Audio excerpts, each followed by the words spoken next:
구약성경 380페이지 사사기 11장 12절에서부터 28절 말씀 우리 한 절씩 교독하도록 하겠습니다. 입다가 암몬 자손의 왕에게 사자들을 보내 이르되 내가 나와 무슨 상관이 있기에 내 땅을 치러 내게 왔느냐 하니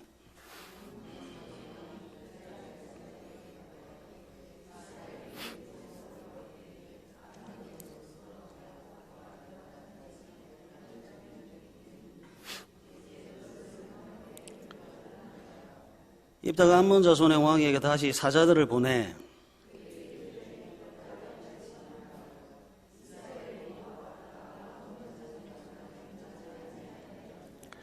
이스라엘 애굽에서 올라올 때 광야로 행하여 홍해에 이르고 가데스에 이르러서는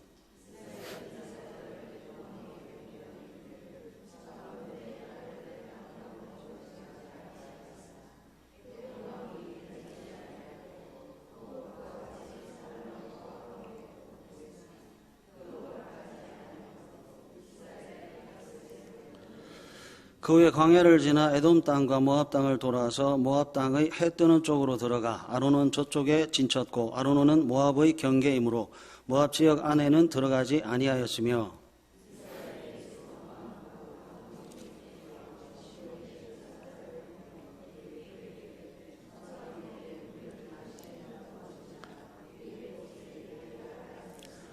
시온이 이스라엘을 믿지 아니하여 그의 지역으로 지나지 못하게 할 뿐 아니라 그의 모든 백성을 모아 아하스에 진치고 이스라엘을 침으로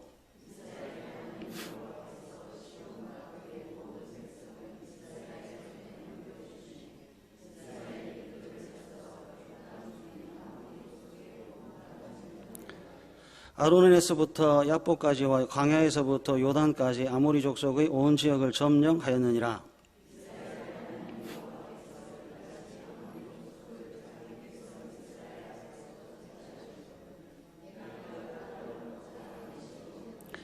내 신 그모스가 내게 주어 차지하게 한 것을 내가 차지하지 아니하겠느냐. 우리 하나님 여호와께서 우리 앞에서 어떤 사람이든지 쫓아내시면 그것을 우리가 차지하리라.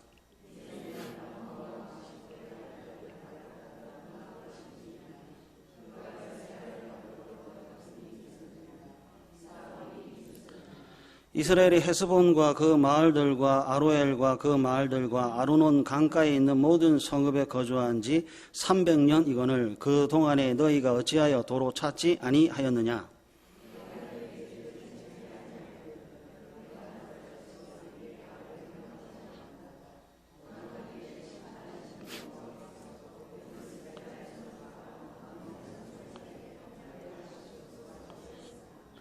암몬 자손의 왕이 입다가 사람을 보내어 말한 것을 듣지 아니하였더라. 아멘. 보이는 것이 전부가 아니랍니다. 세상은 눈에 보이는 것보다 눈에 보이지 않는 것들이 너무 많고요. 눈에 보이는 것들은 보이지 않는 것들의 나타남이라고 합니다. 여러분들 눈에 보이지 않아도 존재하는 것이 있고요. 여러분들은 눈에 보이지 않아도 믿어야 할 것이 있습니다. 오늘 본문에 암몬의 왕이 이스라엘이 점령한 땅을 돌려달라 합니다. 그러자 사사로 세움을 받은 입다가 출애굽 사건 민수기 20장 14절에서부터 22절에 기록된 내용을 사신을 통해서 들려줍니다. 출애굽 당시 이스라엘이 사자들을 보내서 17절 에돔 땅으로 지나가기를 청했으나 듣지 않았습니다. 모압 땅으로 지나가기를 청했으나 역시 듣지 않았습니다. 19절 헤스본 왕 아모리 왕에게도 동일한 요청을 했으나 20절 믿지 않았습니다. 오히려 에돔과 모압과 아모리 족속은 이스라엘을 공격했습니다. 그때 사사기 11장 21절과 22절입니다. 이스라엘 하나님 여호와께서 시온과 그의 모든 백성을 이스라엘의 손에 넘겨주심에 이스라엘이 그들을 쳐서 그 땅 주민 아모리 족속의 온 땅을 점령하되 아르논에서부터 야복까지와 강야에서부터 요단까지 아모리 족속의 온 지역을 점령하였느니라. 하나님께서 시온과 그의 모든 백성을 이스라엘에게 넘겨주셨고 이스라엘은 에돔과 모압의 온 땅을 점령했다고 합니다. 에돔이 심판을 받았습니다. 모압이 정복을 당했습니다. 아모리가 땅을 빼앗겼습니다. 왜 그렇죠? 왜 심판과 정복과 빼앗김을 당했나요? 왜 아모리가 땅을 빼앗겼습니까? 듣지 않았기 때문입니다. 모압이 왜 정복을 당했습니까? 역시 듣지 않았기 때문입니다. 아모리가 왜 땅을 빼앗겼습니까? 믿지 않아서 그렇습니다. 하나님은 에돔에게, 모압에게, 아모리 족속에게 이스라엘의 사자들을 통해서 복음, 죽지 않고 살 길을 가르쳐 줬습니다. 당신들은 망하지 않고 평화로운 길이 있습니다 라고 하는 것을 들려줬습니다. 그러나 듣지 않습니다. 그리고 믿지 않았습니다. 듣지 않고 믿지 않았습니다. 그래서 빼앗겼고 정복당했고 심판을 당했습니다. 복음, 하나님의 말씀을 거절했더니 상실이라고 하는 것과 죽음이라고 하는 것이 찾아왔습니다. 하나님께서 들려주시는 기쁜 소식은 여러분 들어야 합니다. 하나님께서 들려주시는 말씀은 믿어야 합니다.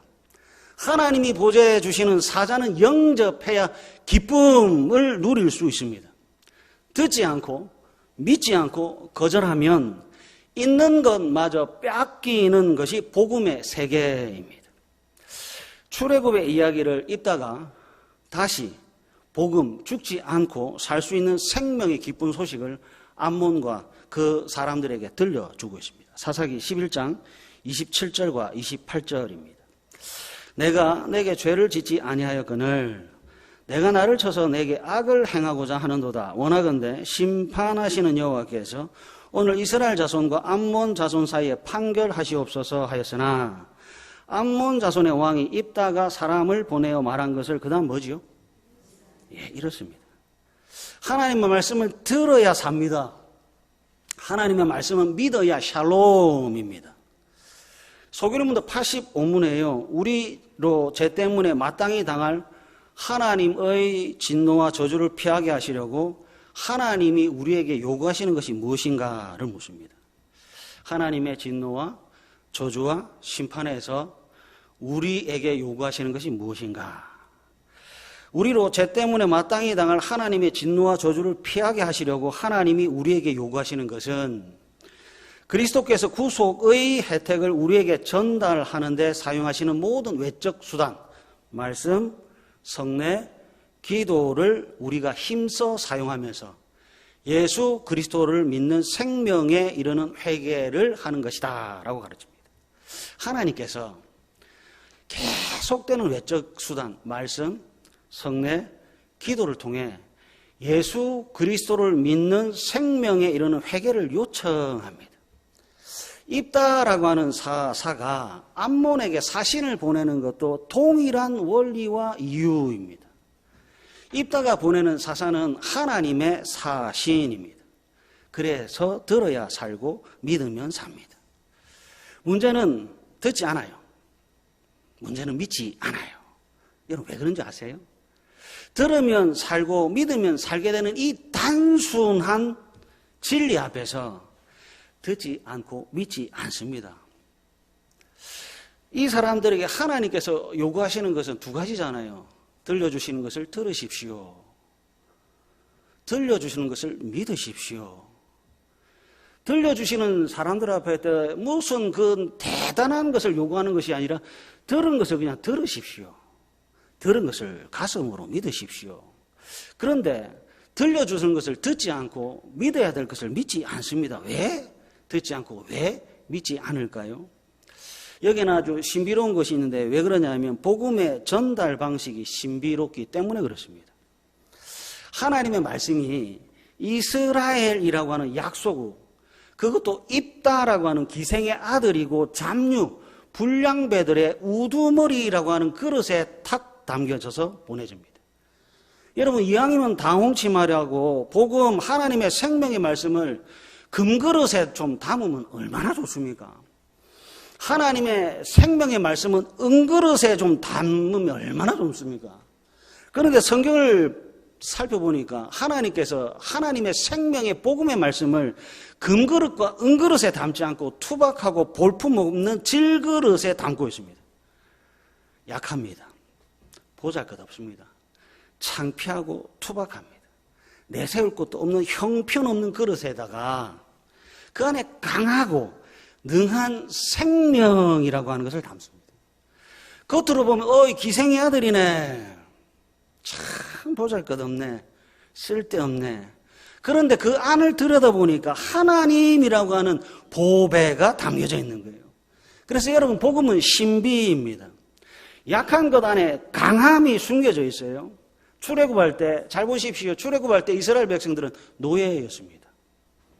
하나님은 노예라고 하는 것 안에 복음이라고 하는 생명을 탁 담으셨습니다. 사사기 11장 기생의 아들 잡류들 불량배들의 우두머리라고 하는 그 아버지도 창피해서 무시하고 떠나보냈던 입다라고 하는 그릇에 하나님의 생명, 평강이라고 하는 엄청난 보배를 담아내셨습니다. 참 재미있지요. 질그릇의 보배를. 투박하고 창피한 질그릇 안에 구원과 은혜와 심판이라고 하는 것이 탁 담겨져 있습니다. 그래서 여러분, 복음은 신비한 세계고 은혜의 영역입니다. 보십시오. 출애굽을 때 에돔, 모압, 아모리가 본 것은 애굽이라고 하는 곳에서 430년 동안 종살이했던 노예들이 전부입니다. 그래서 항복하지 않는 거예요. 암몬 왕이 입다가 어떤 사람인지를 잘 아는 겁니다. 눈에 보이는 것만 믿고 있습니다. 아, 기생의 아들. 아, 저 아버지가 창피해서 쫓아낸 불쌍한 아들. 입다는 복음으로 암몬에게 살 길, 생명의 길을 들려줬는데 듣지 않고 믿지 않습니다. 왜 그런가? 복음의 전달 방식이 신비이고 믿음이라고 하는 것 또한 신비의 영역이기 때문에 그렇습니다. 여러분 잘 들으십시오. 누구든지 복음을 들을 수 있지만 아무나 복음을 누리지 못합니다. 한 번 더요. 누구든지 복음을 들을 수 있지만 아무나 복음을 누리지 못합니다. 왜냐하면 복음은 지혜와 지식으로 듣는 것이 아니라 믿음으로 듣는 은혜의 영역이기 때문에 그렇습니다. 말씀을 통해서 이 부분을 조금 더 살펴볼게요. 열왕기하 7장 1절로 한번 가보겠습니다. 열왕기하 7장 1절로 한번 가보겠습니다. 열왕기하 6장과 7장에 사마리아 성이 아람 군대에 포위가 되어 있어요. 그리고 아람 군대에 포위된 사마리아 성읍들이 지독한 굶주림에 빠져 있습니다. 그 정도가 얼마나 심각한지 열왕기하 6장 25절에 보니까 나귀 머리 하나에 은 80세겔입니다. 비둘기 똥 4분의 1갑에 은 5세겔입니다. 이것마저 없어 자신들의 아들을 삶아 먹기도 했습니다. 그때 하나님께서 선지자 엘리사를 통해 하셨던 말씀이 열왕기하 7장 1절의 말씀인데요. 구약성경 572페이지 열왕기하 7장 1절 우리 다 같이 한번 읽어보겠습니다. 시작. 엘리사가 이르되 여호와의 말씀을 들을지어다. 여호와께서 이르시되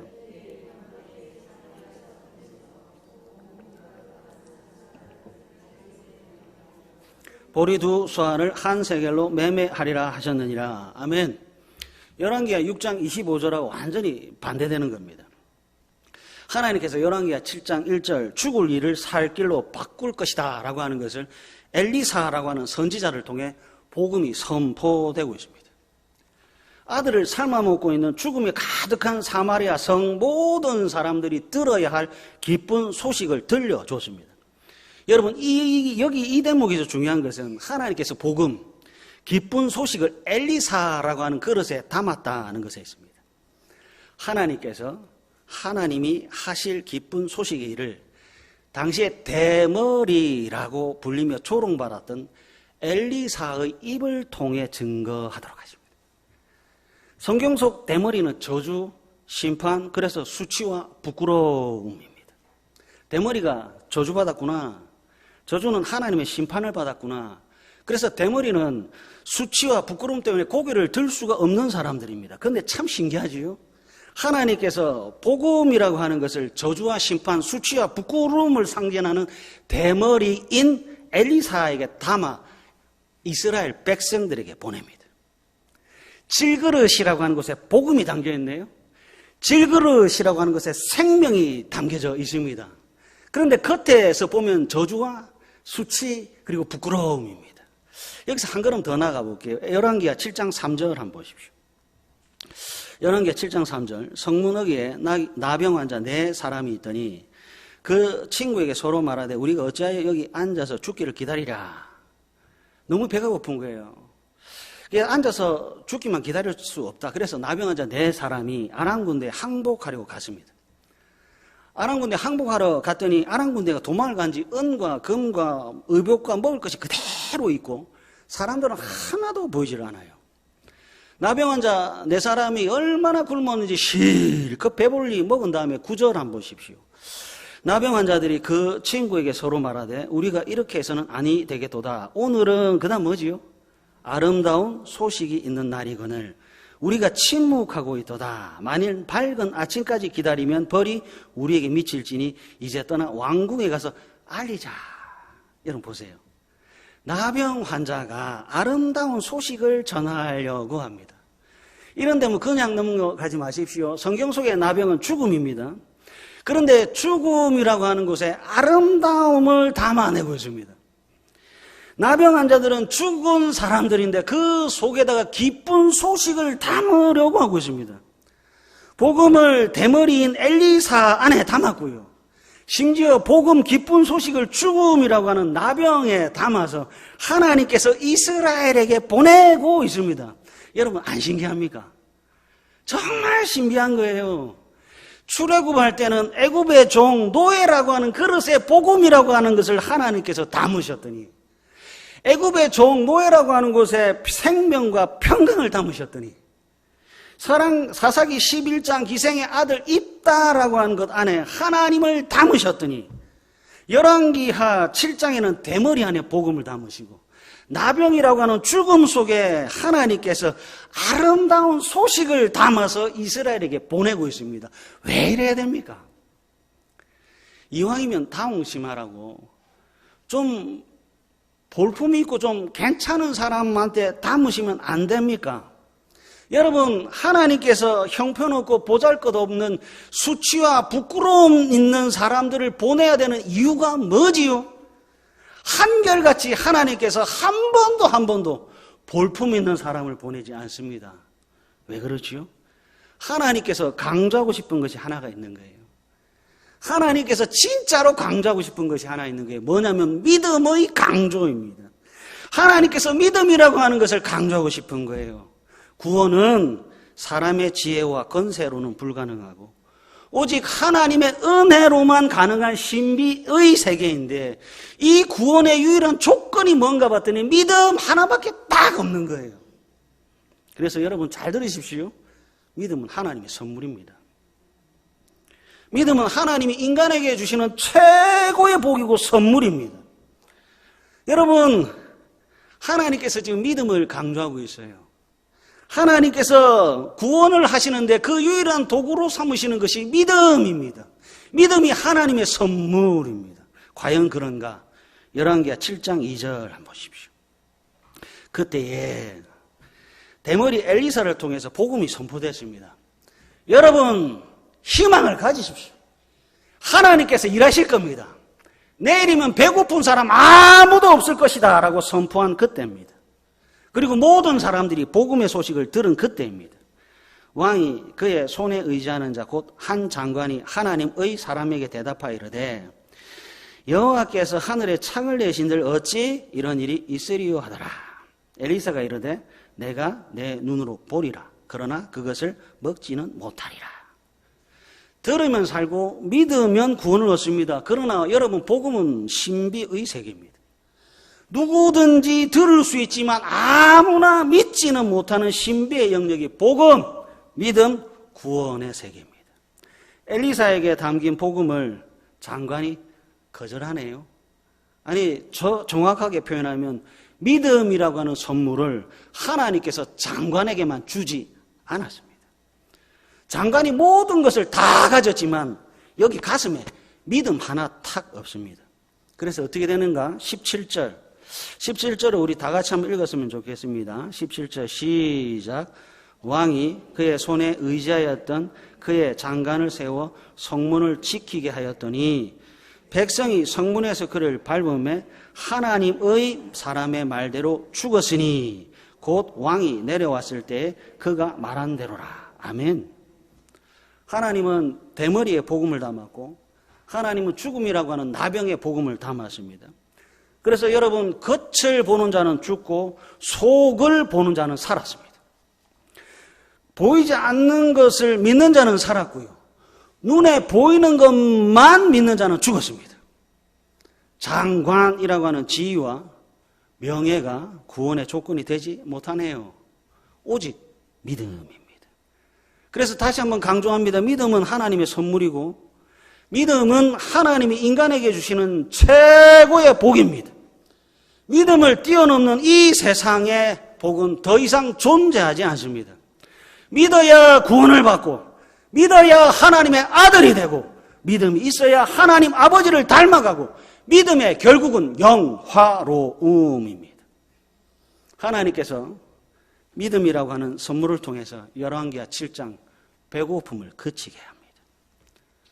하나님은 믿음을 통해서 죽음에서 벗어나 생명으로 옮기고 있습니다. 하나님은 믿음이라고 하는 선물을 통해서 이제까지의 삶을 끊게 하시고 새로운 삶을 살게 하십니다. 하나님은 믿음이라고 하는 선물을 통해서 하나님의 백성들을 영화롭게 하시기로 작정하셨습니다. 그래서 사랑하는 가족 여러분, 열왕기하 7장에 있는 사마리아에 있는 모든 사람들은 장관이 되지 않아도 됩니다. 너도 나도 높은 곳에 올라가지 않아도 됩니다. 많은 것을 소유하지 않아도 됩니다. 믿음만 있으면 삽니다. 하나님께서 하신 일과 하나님께서 앞으로 하실 일에 대한 믿음만 있으면 그 인생은 언제나 복되고 복된 인생이 됩니다. 믿음으로 죽을 인생이 아니라 믿음으로 살만 나는 기쁜 인생이 되는 거지요. 하나님께 주신 믿음은 죽을 일을 생명의 일로 바꾸시는 하나님의 능력입니다. 죽음과 배고픈 인생을 부유함과 감사로 초청하신 하나님의 은혜가 믿음입니다. 여러분들이 얼마나 대단한 것을 받았는지 좀 아셨으면 좋겠어요. 여러분들이 진짜 얼마나 대단한 선물을 하나님으로부터 받았는지 꼭 아셨으면 좋겠어요. 천천히 걸어가야 보이는 것들이 있답니다. 어떤 것들은 멈춰야 보이는 것들이 있대요. 심지어 어두워야 보이는 것들이 있고요.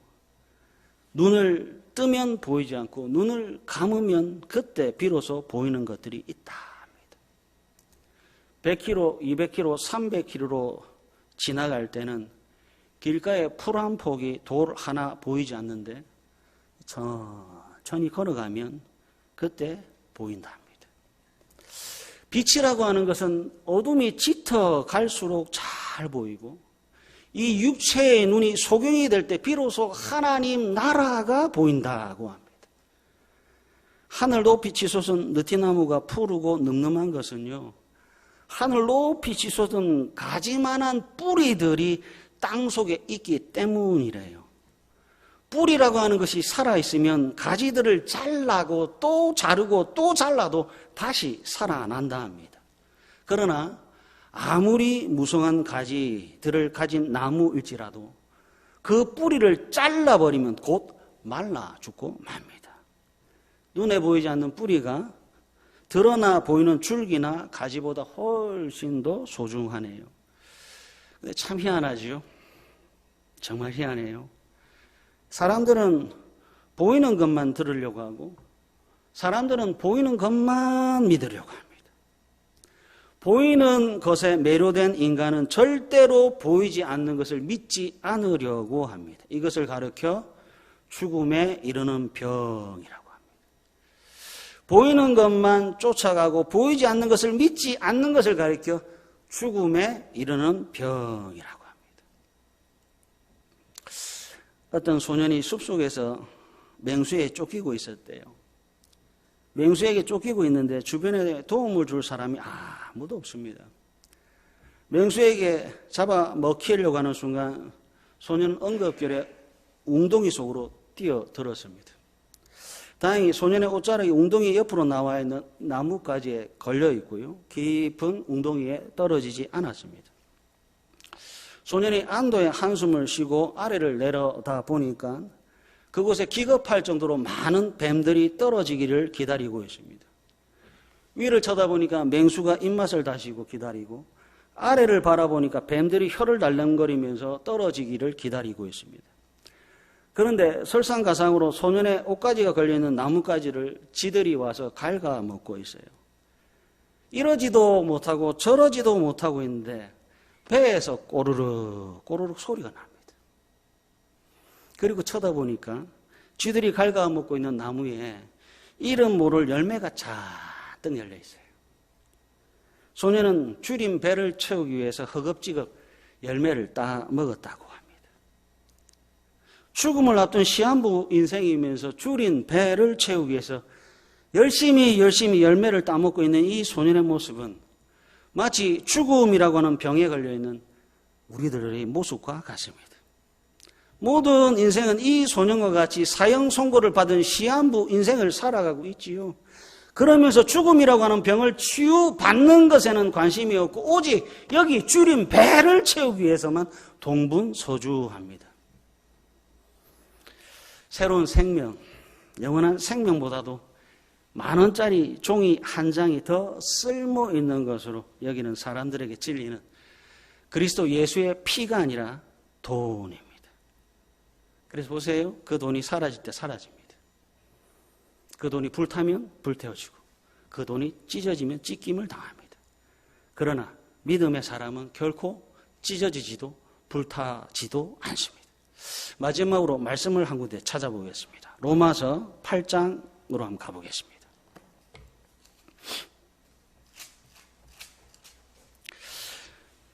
신약성경 250페이지 로마서 8장 31절과 32절입니다.